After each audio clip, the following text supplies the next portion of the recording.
Hello, everyone. Doing a surprise Friday open Q&A. Hope you're doing well. Hello, hello. How's everybody doing today? Good morning. Hello to you, Ian.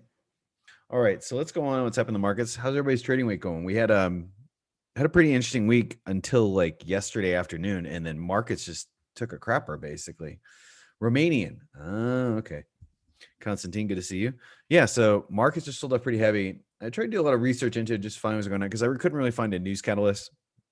And I think there was some stuff going on with options positioning where dealers were kind of in a position where, so we got not only monthly OPEX today, but we got quarterly OPEX. So it's like quad witching basically. And so um, basically, with that, there's a lot of options expiring going on today. And if for those of you that understand options, if options are expiring today, theta time decay is like massive today. And so when time decay is massive in a day like today, that puts things in a position where there's going to be a lot of unwinding of positions or hedging of positions or rolling of options positions. So you're going to have a lot of options activity today and a lot of hedges being unwound. And so because of that, you're going to see, a lot of gamma and a lot of options expire today. And that's going to probably create, a little bit of craziness in the markets and also kind of like a contraction in volatility for early next week. So we've been taking some plays on that. We're playing with kind of a couple different option strategies right now. And so I actually took an option position just like before I opened this webinar up on Etsy and Zoom. And I also took a day trade on Clovis, which was kind of ripping. It had a little bit of a rip. Took one on the break of 7 and then got out right before I started the webinar because I can't do this and answer questions at the same time. So made a little quick buck on this one here. Got out like 730, 740 or something like that. So bought on the break of this here like 703. But I think this has some room to run, and I think it's going to probably run into a wall somewhere between 8 and 10. And then I think after that, we're going to see a little bit of a reversal early next week in Clovis. So that's kind of looking on that one there. So, but we're going to do open Q&A today.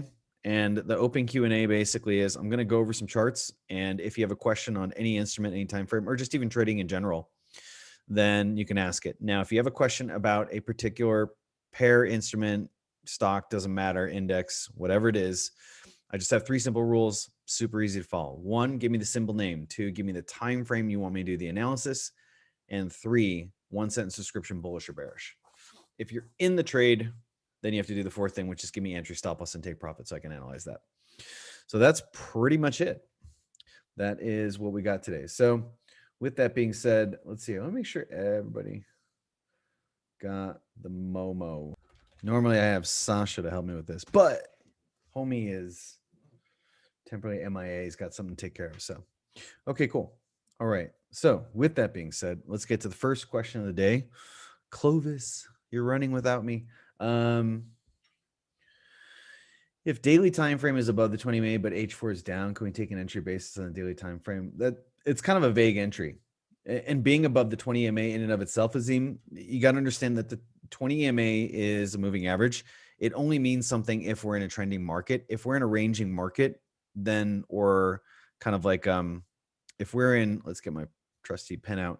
If we're in some sort of upward channel or downward channel, then the EMA mathematically is going to be somewhere in the middle, and the price action is just going to be on both sides.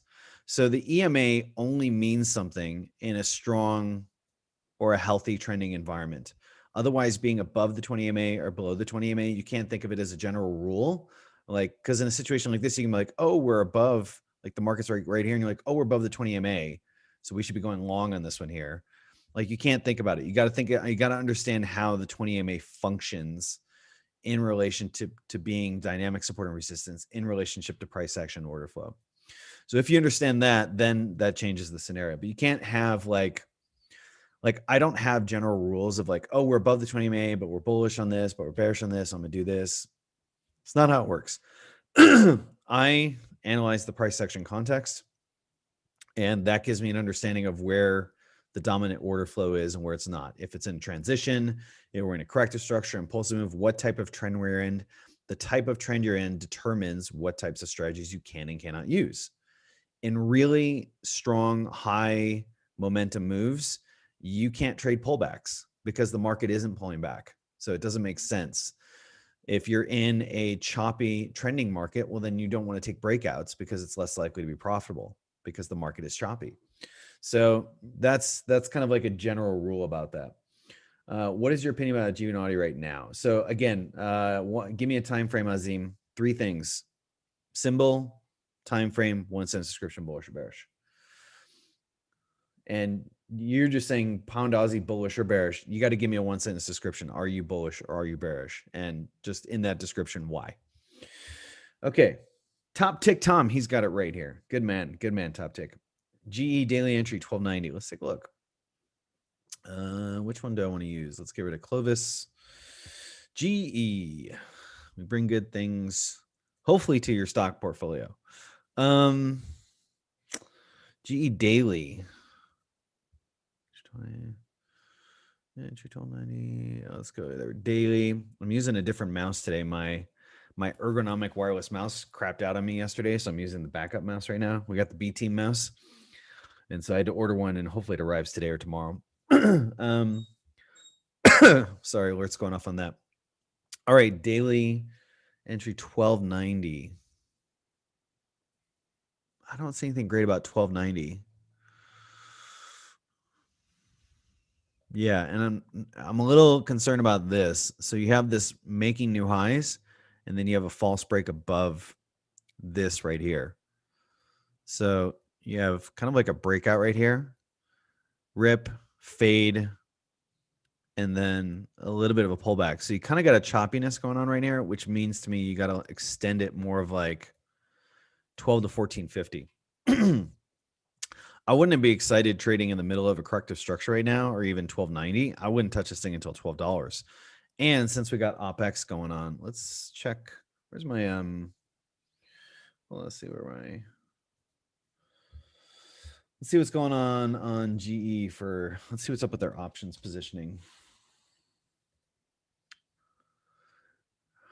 Around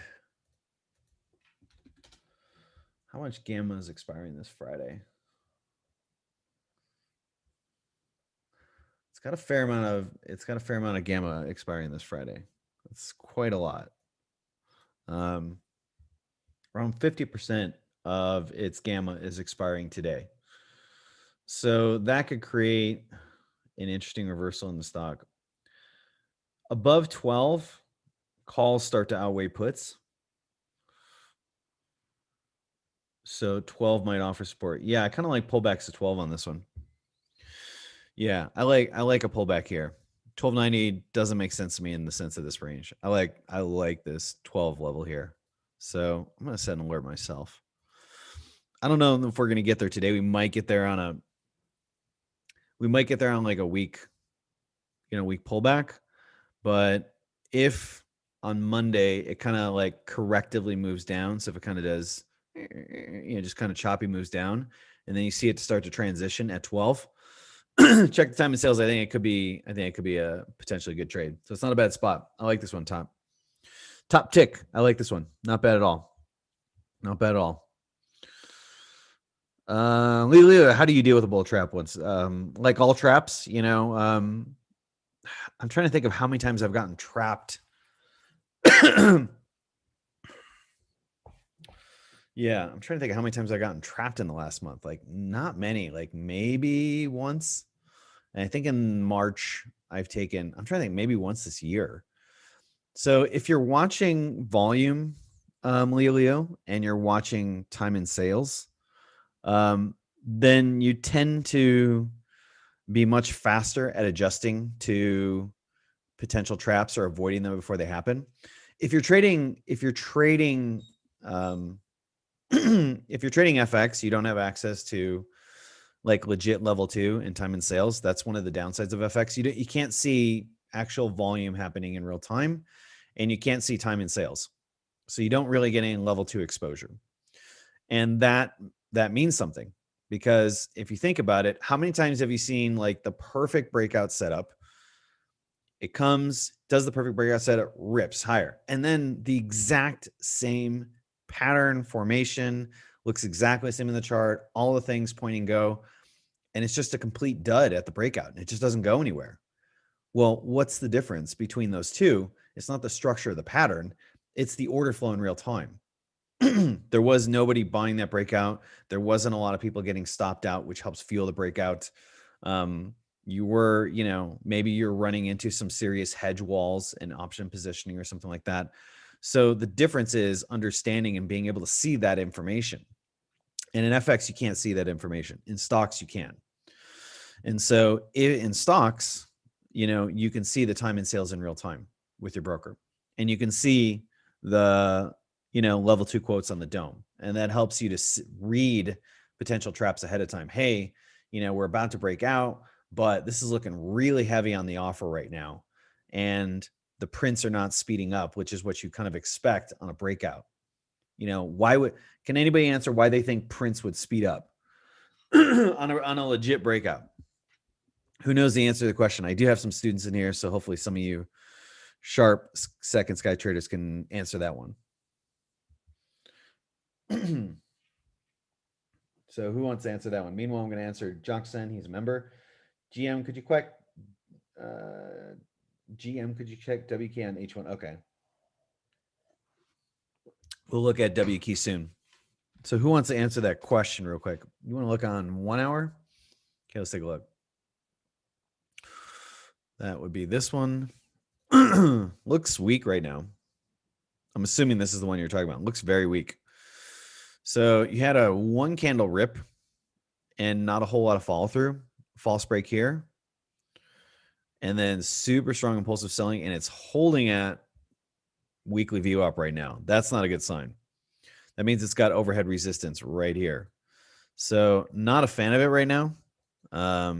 It's going to need to clear these wicks here, 1340, and then it opens up room for 15 plus, in my opinion. But you're kind of in this really tight corrective structure below VROB right now, so it's kind of acting as a ceiling. So that's what I'm seeing on WQ right now. Lewis Robertson says stops triggered. Yes, stops triggered would be one of the reasons why the prints start to speed up. So you have order flow that when the orders get activated, it reduces order flow activity. You have orders that when they get triggered, they increase activity. Stops tend to increase activity. And that could create hedging, that could create changing of positions, rolling of positions. Sometimes when people get stopped out, if they still believe in the trade, but maybe their stop is too tight, they're more likely to re-enter the trade. However, when people have their trades hit their take profit, they're much less likely to take on another trade, especially retail traders that are not profitable. The reason being is that most retail traders that are not profitable, from my experience, when they hit a winning trade, they're kind of not used to winning as much as they're losing. And that's part of the reason why they're losing. And so because of that, the experience of winning is something less frequent. And it's more of like, oh my God, I won on this trade. Awesome. Yes. And they tend to take a moment and enjoy the moment and bask in the glory. And some of them get overconfident, think they're gods and things like that. But they tend not to take another trade because they're not confident. They have a fear of losing the profits that they just made. So they're a little bit more hesitant. Most retail traders are a little more hesitant to take the next trade. The really aggressive ones will kind of oh, this is going to keep going, and then they pile onto it. But that's more often not the case. So stops getting triggered tends to trigger 2 sets of order flow in the market. One, the stops getting triggered. If you were short, how do you exit the position? Through a long? You have to exit out through a buy. If you sold it, you have to exit out through a buy order. So that helps to fuel the breakout to the upside. But then on top of it, you have a situation where once really smart traders who are reading the dome, who are reading time and sales, see those stops getting tripped, then they'll see in the dome, in the tape, hey, we just tripped some stops. They're going to start buying. So it creates this double mechanism for increasing the speed of the prints. So yeah, yeah, that's one of the ways you can avoid that as much as possible, Leo. Okay, Daniel Parado says, hey, Chris, if Sasha isn't going to be on today, does that mean that the question I asked on the AP Discord won't be answered? I don't know. I don't know if he's going to make it today. He had just something he had to take care of, basically. I wouldn't write it here for me because this isn't the this isn't the place for that. You would post it in Discord, but if he's not going to answer it today, then he'll answer it in the market commentary. But yeah, but I think he's going to be back for the webinar. I'm pretty sure he's going to be back, so I don't think you have to worry about that. Chi Chan says time and sales increase because of an order flow increase. Yes, very good. Okay, so hopefully I covered whiskey for you. W key for you. I like that. I wish it was whiskey. That'd be an awesome one. Okay, MZN. Let's clear the deck on the Prince daily short. Tech is rolling over a little bit. Tech is the most vulnerable right now. There were the most levered longs in tech. That's why when we look at, this sell-off in Qs, this sell-off, it still hasn't recovered the highs. It was pretty violent sell-off. And most of the negative gamma right now is in Qs. It's in tech. Therefore, we're going to have more volatility in tech. Whereas SPYs, it's not as much negative gamma right now. Like if you look at SPYs, SPYs had temporarily recovered the highs, whereas Qs is, again, it never even came close to that. So there's much more weakness in tech right now. So Amazon is one of those that's kind of dealing with that weakness. Yeah, Amazon looks like it's going to roll over a little bit. It's got some support, like in this area right here, but I don't like the fact that we've seen lower high, lower high, lower high, and lower high, lower high. Like the rally off this bottom here, this earlier self in the week, it really hasn't rallied a whole lot. So I'm expecting this to roll over a little bit towards this bottom here, right here, where it's going to really test the bids. It'll test the bulls on this one here. So with that being said, Amazon daily short at 3047. Let's take a look at that.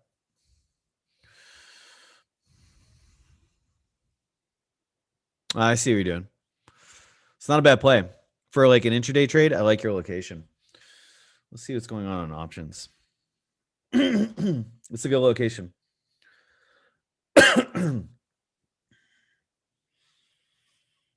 Around 43% of its gamma is expiring today. Support 3,000, it's a round number, so yeah. Yeah, I can see a lot of options activity, wanting to hedge or rebalance around 3,000. That's a big strike. That's a huge strike. If we get below 3,000, I think there's some more room to run. Maybe 2,900.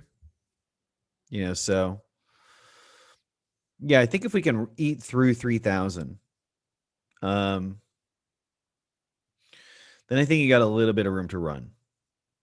But I think you're going to continually, like, where does right around 2796? Anything there? Interesting. You still got a little bit of work. I mean, below 3,000, it's going to start getting more and more sticky because there's probably going to be some hedging activity around there. I'm sure there's a lot of strikes. Let me see what's going on with put calls today. And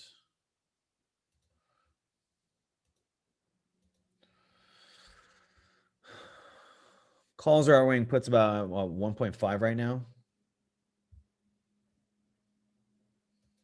And any big options stand out? We got a few. We got about 953,000 calls expiring today. So there's going to be some theta decay in that one. And then we got somebody that's pretty far out of the market, 3,100 calls. Yeah, they're out of the market. They're out of the money at this point. Oh, wait, no, 3,100 puts. Sorry, my bad. There's 3,100 puts. So 3,100 should act as overhead resistance. I don't see it getting up there today. That seems like impossible. But yeah, those puts are in the money right now. So puts decay a little bit faster than calls do. They are much more sensitive to implied volatility. So with that being said, there's going to be some serious closing on those puts, which means that when those things get closed, it helps to give it a boost. So I would give this a short leash. Yeah, I'd be like looking to get out 3,000. That's kind of what I'm looking at this one, or take the majority of my position off just shy of 3,000. And then if it looks like it continues to want to roll over on the lower time frames, then look for, see if you can capture a little bit more out of this. That's kind of what I'm looking on this one. So yeah, good question. Ideas to get those hit below 3,000 if many get hit. Way is open for a good sell-off, possibly, but I'm seeing a lot of hedging activity happening at 3,000, which will just kind of force dealers to get long the stock. So, if you think about it, if those 500 puts, they were selling puts then. What were the dealers doing on that? If somebody was buying the puts and the dealers are selling the puts. So it just naturally, once those puts get activated, then they had to, support it by selling puts. So they had to hedge their position. So yeah, it is possible, but I think you're going to run into a lot of stickiness. If it can clear 2876, then I think there's good room. I think there's a little bit of opportunity for this to run to 2795, 2800. But yeah, but the entry location is nice. I like your entry location. Nicely done on that. Okay, what else do we got going on? How did Clovis do? Well, yeah, I had a feeling it was going to start running into resistance around 8. It spiked almost up to 850, so it's not bad. So I have some spreads on Zoom. I bought one. I bought a put fly on Zoom today. I bought a put fly on Etsy today for next week. All of them are for next week's expire the 26th. So the hope is that with the OPEX happening, that we're going to see a pretty good, not a whole lot of upside and a pretty good unwind on this one here. Tesla is under pressure. Tesla continues to be under pressure. I wanted to get something on Tesla, but it was pre-market when this broke below the 649 support. So looking at Tesla, yeah, Tesla's short-term bearish. It's still, if you look at this structure, so you have your impulsive, nice V bounce, didn't recover all of it.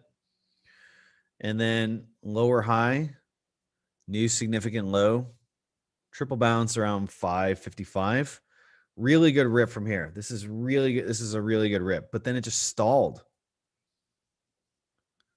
It just couldn't get past that. I wouldn't be surprised if there's a fair amount of options and gamma strikes at 700. I would not be surprised because it just could not break through that. 3 attempts, 4 technically, 1, 2, 3, 4 attempts. Yeah, it just ran into a wall of orders there. Most likely some key gamma strikes and some hedging. So that's kind of, with that being said, I think Tesla's going to roll over a little bit. I think 600 is its next downside point, in my opinion. If it breaks that, you have room to make it down to the prior bottom. So, all right, next one on the list, Alexandru Rahala. LITUSDT is a crypto. I don't know this one. TUSD. Let's get rid of the Scrabble. Huh, interesting. Okay. Let's see if these are the same charts. Okay, so that's the LIT. Let's make sure these are the same. Yeah, okay. I'm cool with that. Good structure. Let me check out weekly real quick. What is this crypto? I've never heard this one. LIT. Tether US LIT. I do not know this one. This one's interesting. I like the structure. I mean, this, I'm guessing, is some sort of new product. Wow. This thing went from 12 cents to $11. What the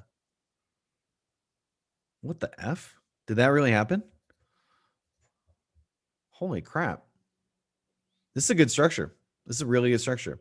This part initially would have been concerning, but it's clearly got a base, and now the base is lifting a little bit, and so it's putting pressure on the 12.5 resistance.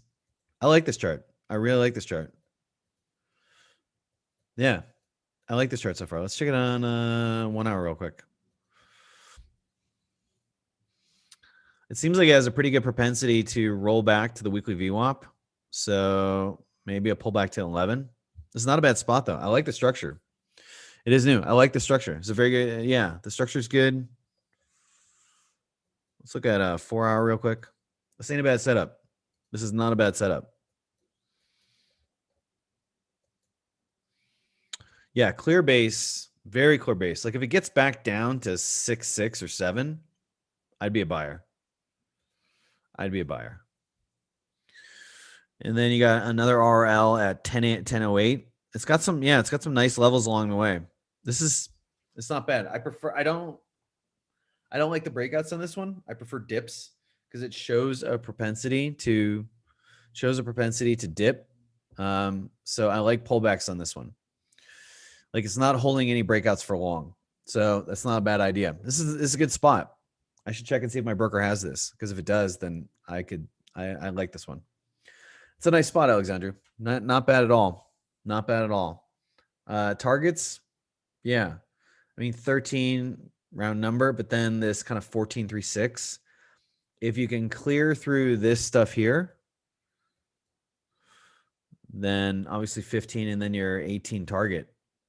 But it looks really positive. So what is LIT tethered to the US? You said it's a new crypto. Can you tell me more about it? I'm just curious. Is this something that's only with Binance? And if you haven't already, yo, hit the bid and hit that like button. I'm doing this for free. I'm not getting paid to do this. I could be day trading live right now and making money. Instead, I'm helping you guys. And I'm glad to be doing it, but hit that like button. I appreciate it. Okay, interesting. Not bad at all. Not bad at all. While we're at it, since we're in the crypto thing, let's check into the Bitcoin real quick. Bitcoin, this last bounce off this is the 1 hour. Let's look at so monthly VWAP continues to support. This week dipped, monthly VWAP bounce continues to support. It's closing near the highs. That's definitely a positive. It's still got some work to do. It's got to build kind of between 5.9 and 6.16.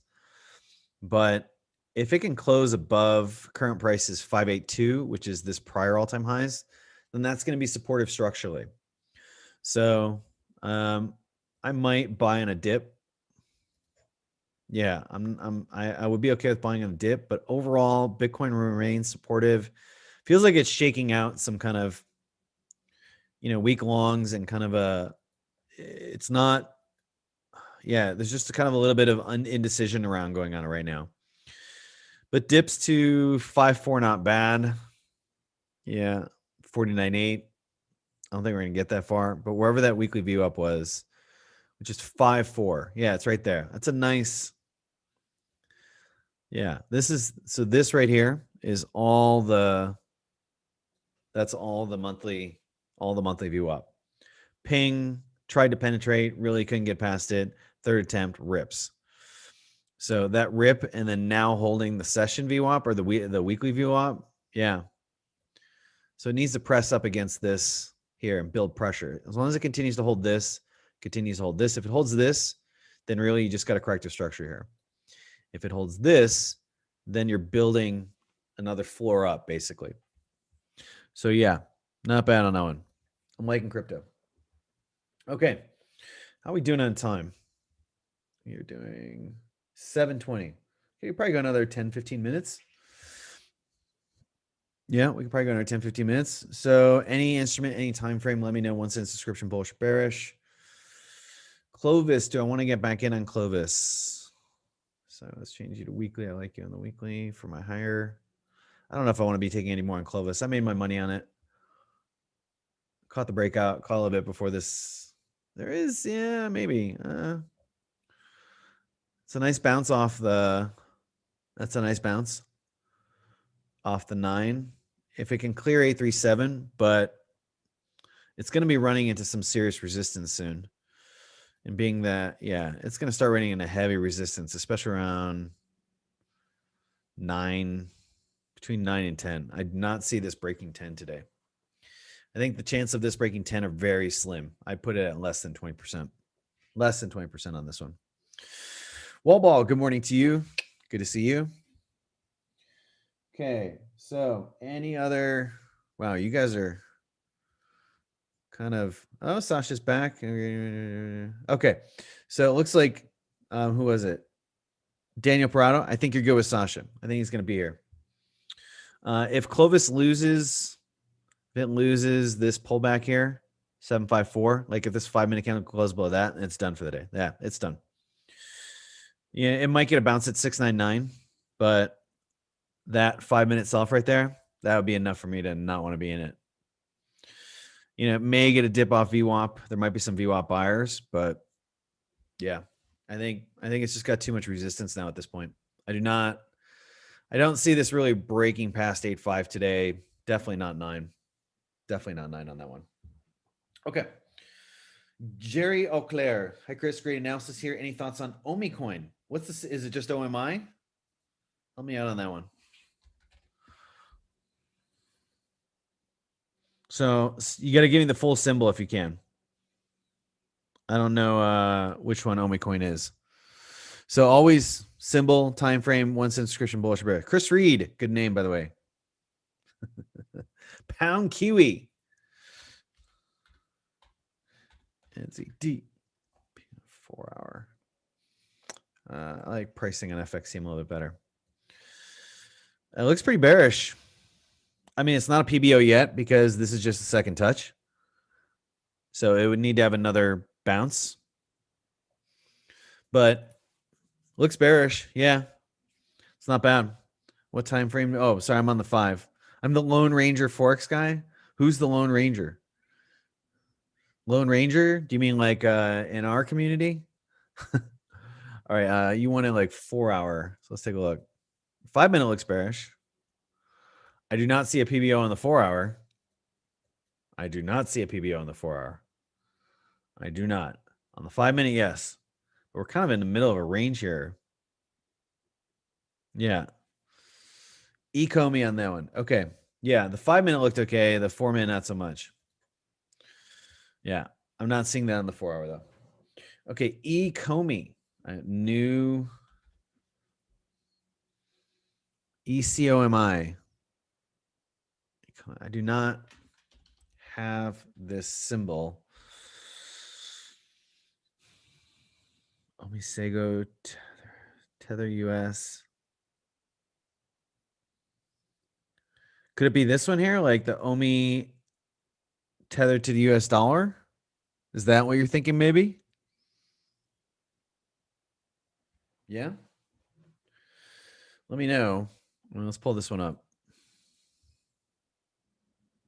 OMI. This is the only one that I got. I'm not seeing another one. So if you have another symbol for it, if you have the trading view symbol for it, most ideal. Most ideal. If this is it, though, let me know. I'll rip the analysis on this. How's my okay, so you guys need to roll over. Come on, homies. What's up with Q's? Q's bouncing a little bit. Q's bouncing a little bit right off 310. Okay, not surprising on that. Spies still in the dumps. 387. That's a pretty big. That's actually it's a decent location. I'm gonna set an alert at 387. I may want to take a position on SPY if we get down to 387. So no, definitely what I typed. Yeah, I'm not seeing it in here because when I type in OMI, I get Owens Minor. I'm not seeing a crypto. I'm not seeing anything in here that shows a crypto. So if you have the exact symbol, I typed in Ecomi and I typed in OMI. Yeah, I'm not seeing any symbol. Look up on World Coin Index. I don't know what that is. Yeah, I don't know what that is, but yeah, I need the trading view symbol. If I don't have the trading view symbol, then I don't really have a chart for it. So I don't want to bring up some other program just for now. So if you can give me the trading view symbol, I'm all good. I'm all good. Okay. Any other movers on today? Clovis was the mover. See Clovis rolling over now. Yeah, Clovis is going to roll over now. Might start to find some bids back at 7. They did have a positive news catalyst, but at this point, I think if it loses VWAP, yeah, it's losing VWAP.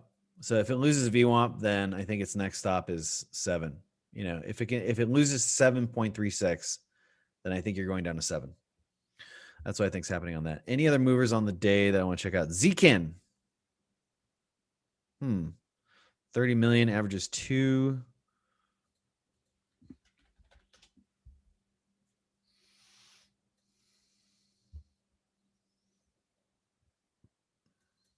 It's not bad.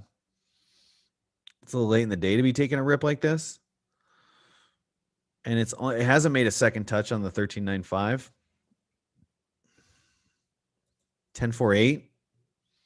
Like a pullback on this one. Yeah, that's not bad. So that's going to be my level to potentially get long on this one here. Yeah, so I got an alert here. I'll check this one on a pullback, but it's not bad for one of the big movers on the day. And it has been building. Volume's building a little bit. Not gangster, but it's building. But it's building a little bit more here. And then this week, what's the news on Zkin?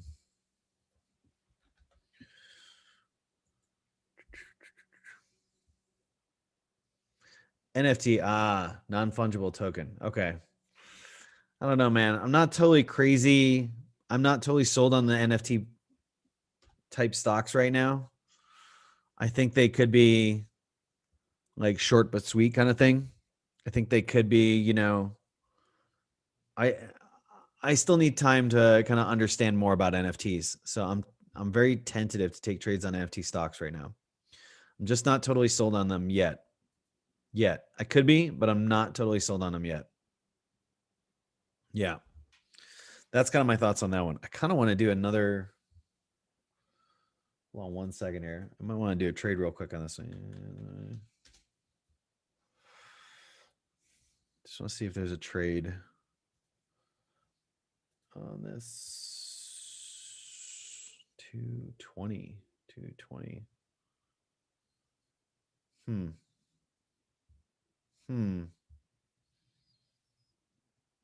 210. Okay, let's see what we got at hold on 1 second. I'm checking for a potential trade on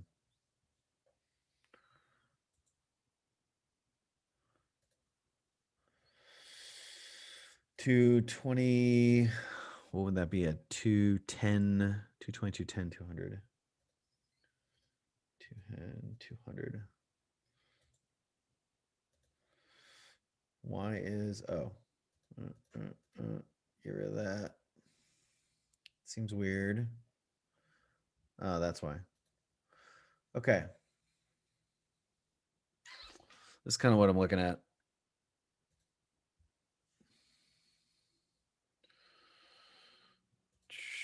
Is that control shift print screen? This is kind of what I'm looking on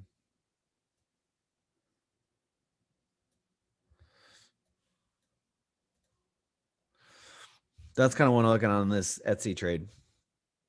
So basically, the way to look at this is wrong one. No, we don't want that. Did I lose that thing? Mother effer. Let's do this again. Here, I'll show you.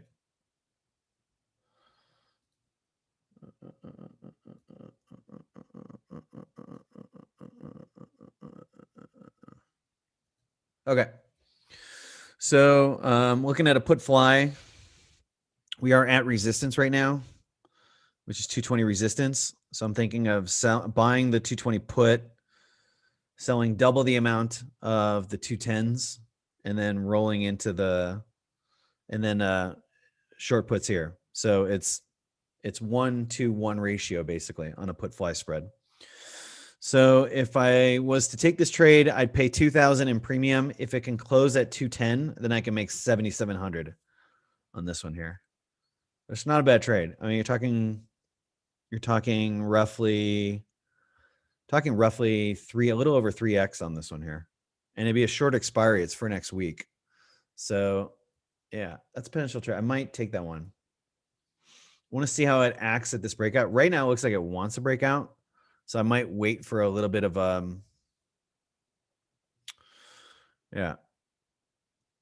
might wait for a little bit of push up into this upper resistance here, maybe 223, maybe 225. So we can get a little bit of push there. Let me get rid of I'll send alert 223. I feel like right now this wants to break out, but then it's going to run into resistance here. So that's kind of what I'm looking at this one. I'm going to save this, and then we'll get into that. If it hits that price, then we'll look for the roll on that. So that's kind of what I'm looking on that one. Okay. Zcan NFT name, yeah. Regardless of the opportunities given, wouldn't the best way to participate in NFTs be to just buy Ether or Bitcoin? Yeah, potentially. I like Ether right now, or Ethereum. I really like Ethereum. Let's see. I think there are some Ethereum ETFs coming. So I'm bullish on Ethereum right now. I'm bullish on Bitcoin, medium term, long term, and I'm bullish on Ethereum. My Bitcoin target for this year is 100K. And my Ethereum target for this year is 2,500. So yeah, that's my target for this year. So I'm kind of waiting for a good entry point on Ethereum. I haven't seen the best entries yet. And I don't like a consolidation, but this, like that sub or that below the all-time highs. So I'd like to see a little bit of a dip. 1,700 is a little rich. I wouldn't mind seeing like a 1,500 dip. I feel like 1,500, you're going to see some buyers step in. And I probably even add at 1,300, 1,375. So I'm bullish on Ethereum, yes. But I agree with your sentiment completely. Totally. Arvin DeLeon, hey Chris, regarding position sizing, if you're working for a bank where instead of growing capital like a retail trader, you haven't set an annual profit target with monthly loss limits, how would you consider sizing this scenario? That would depend on the size of my book. In a bank, you get your own book, assuming they give you your own book. Like some bank traders are just giving flow, but then they should have their own prop book, where they're doing their own proprietary trades. Keep in mind, though, when you're a bank trader, though, 70% of your trades are flow trades. Only sub 30% is your own prop trades. So most of your profit is more tied towards flow trades than it is actual prop trades. If you're working for, you instead have an annual profit target with monthly loss limits. Yeah, it would depend upon the size of my book. It would depend upon the size of my prop trades as well. So yeah, but it's kind of a vague question. So the best I can give you, I can't give you like specifics on that. So yeah, the best would be, depends on the size of my book, depends on the size of my propositions. Yeah. Okay. It's a good question though. Anything else? Are you fading on me right now? Are you running into two key resistance, homie? Might have to take that trade. God, if I see this continue to like itch around here and just struggle, then I think I'll just pull the trigger. Yeah. If it continues to struggle, then I'd like to sell a little bit higher. I'd really like to sell the put fly on this or buy the put fly on this at around 223. Maybe even, I really want the price to be up a little bit. Maybe even 222, just sub 222. Yeah, that's kind of what I like to do. So if we can squeeze just a little bit more, want a little bit more juice out of this, then I'll pull the trade. I also think undergoing a value rotation MO would be a prime candidate as a backdoor behemoth for the weed industry that pays a dividend plus safety. Possibly, yeah. I already got pretty strong cannabis position at this point, so I'm not really looking to add to my cannabis position. I feel like I have my Afria, I have my Kilray, I have quite a lot in my canna position right now. So I probably wouldn't want to add anything else in this point. But yes, I agree we are undergoing a value rotation at this point. I think we're moving. I think there is potential for tech to overcome this value rotation right now. But what I'm seeing in stocks over the last several weeks when we had this, I felt like we're seeing a lot of rotation. We're seeing a lot of rotation. Like stocks, most tech stocks have struggled, but banks were holding. They're not holding today, but banks were all green yesterday. They were all green.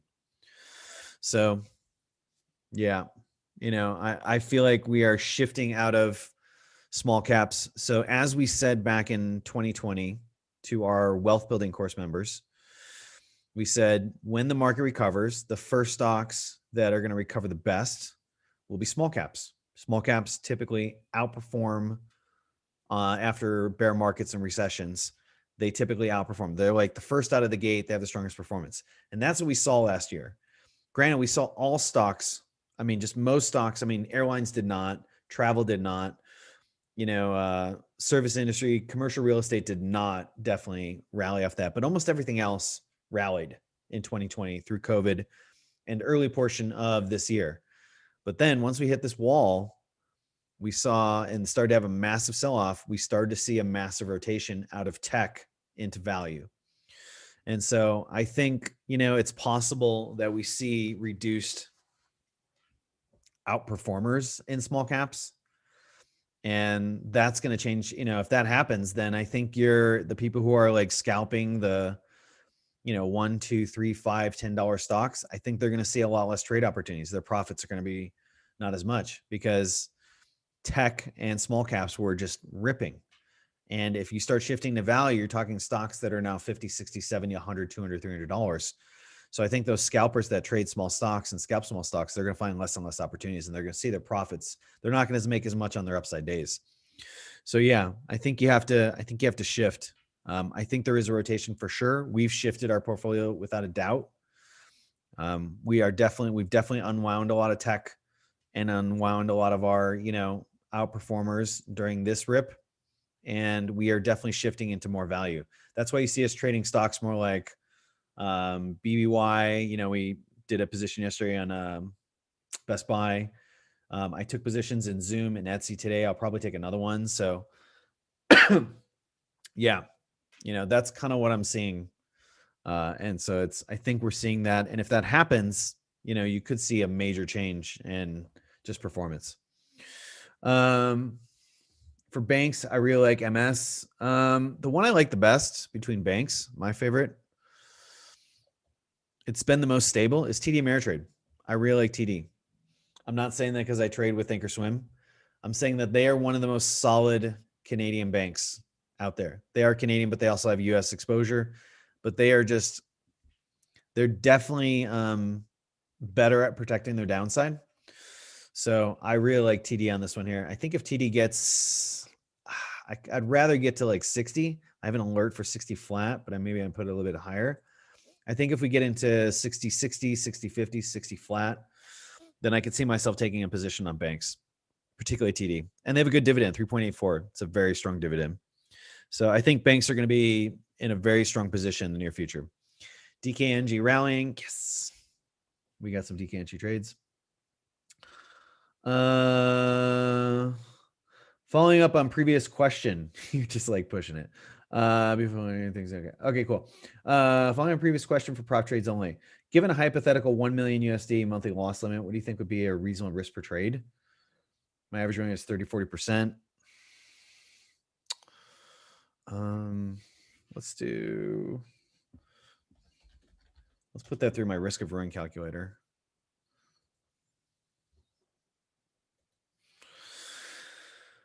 2.5 to 3. So let's say your average payoff ratio is 3. Your accuracy is 30 to 40%. It's kind of low.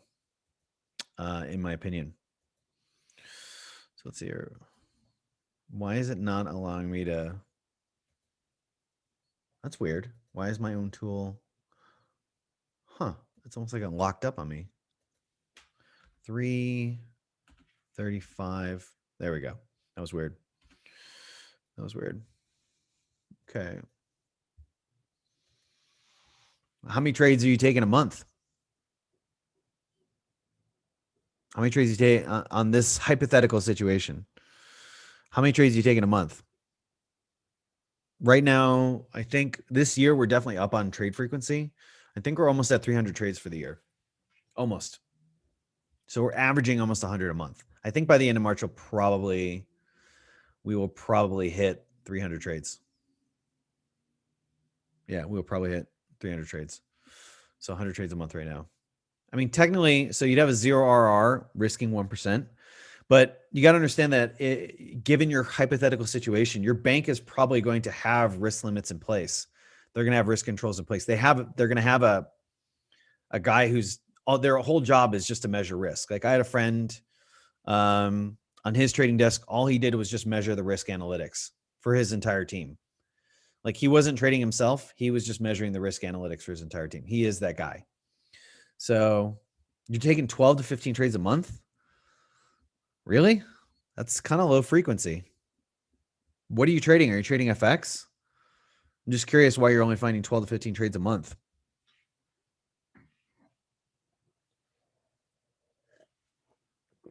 Like my stats last year, my average plus R is 3, and I'm clocking in at 60. It was like 61.5%. And last year I was averaging 70 trades a month. This year I'm averaging 100 a month, and I'm still averaging about 3R, and my accuracy is right above 62.5% right now. We'll be posting our quarterly results. Who knows? My accuracy may shift, but we'll be posting our quarterly results. We posted last year's yearly results, and we did a vote in the community, and they wanted quarterly results. So we're going to post our quarterly results at the end of March. But I should clock in around 62% accuracy, and profit factor is like well above 3 right now. So, but in my opinion, Arvin, 12 to 15 trades seems low. Maybe you're just trading. So maybe you're just trading part-time. If you're trading part-time and you're doing like swing trades, but still 12 to 15 seems a little low. If you're holding the positions for like 2 to 3 weeks, it still seems a little bit low. If you're trading FX, cool. I understand. There aren't as many trades in FX as there are in stocks. But if you are trading stocks, commodities, just G10s, okay, just G10s, had a rough start, kept hitting my loss limits. Yeah, okay. So if you're just trading G10 FX, yeah, okay, that explains it. So yeah, okay, now I'm understanding a little bit more. Yeah, I would keep it to 1% per trade for right now. You have at 1%, you have a 0 risk of ruin. So as long as you're consistently staying within 30-35% win rate, and your average R to R is 2.5 to 3, I put it at 3 payoff ratio. But let's see if I put it at 2.5. Yeah, you're still at a 0 risk of ruin. So as long as you can maintain those stats, you have a 0% chance of blowing up your account. That means you're going to make money. Doesn't mean you're going to make gangster money, but let me think about this. Let me run it in my head real quick. So for every 35 trades out of 100, for every 100 trades, you're going to win 35 times 3. So you're on your wins are going to have 105 R, and then you're going to have 65 on the loss. So yeah, you're going to be plus 40 R. Yeah. So if you started off like that, then definitely I would 1% right now. But I mean, if you're only trading 12 to 15, I feel like that's not enough trades. Like think of how long that takes to get 100 trades. You're talking 8 months to get 100 trades, and 100 trades is the minimum number of trades to get a baseline statistical understanding of where you're at performance-wise. Until you get to that first 100 trades, you don't know what your average stats are. So, it's going to take you 8 months to get to that. I would suggest increasing your trade frequency or adding other instruments. Unless 12 to 15 is the maximum of trades that you can manage.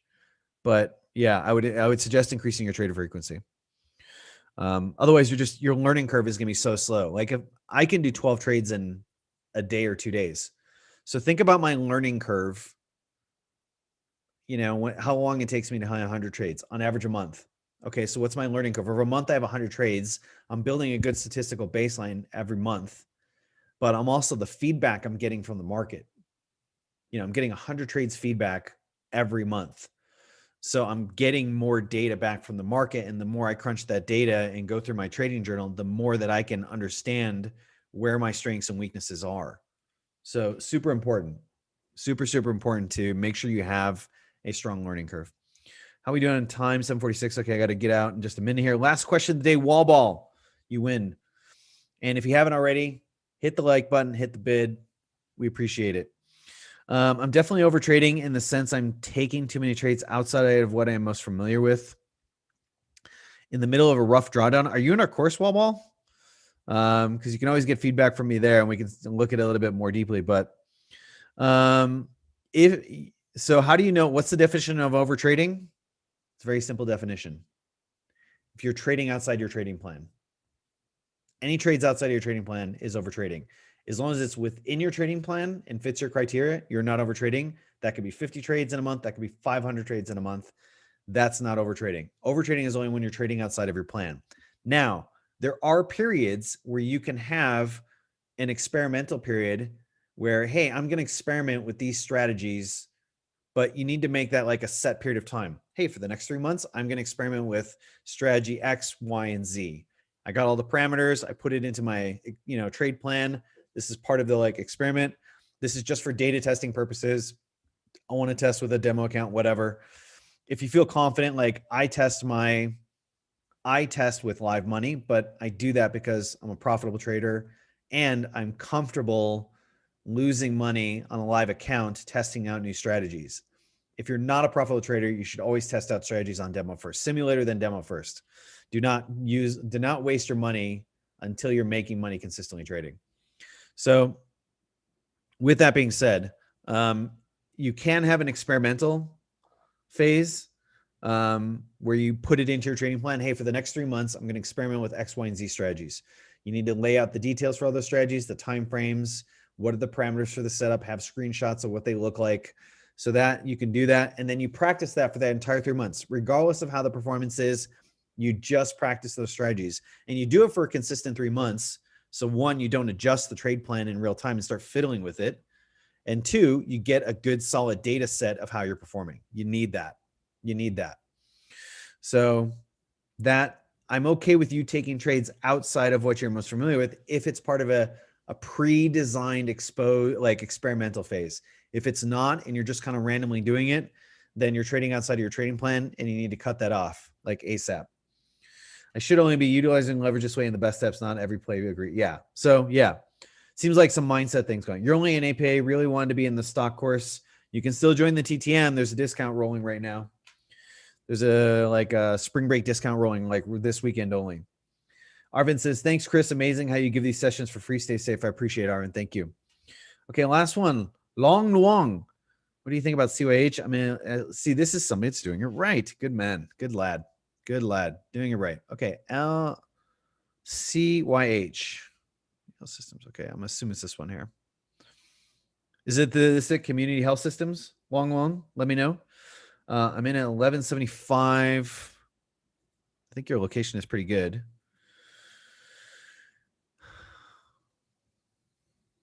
It's pretty good. I mean, it's a nice rally. Yeah. Stair stepping nicely. 1175. Price seems a little high. I'd probably want to be in somewhere between 1108 and maybe 1154 at the lowest. I can kind of see what you're seeing here. I see what you're saying. Okay. If I had to guess, you were worried about this maybe, like that stuff there possibly. I still like a pullback to the lower 11s, but the overall structure is favorable. Let me see what's going on in options. CYH.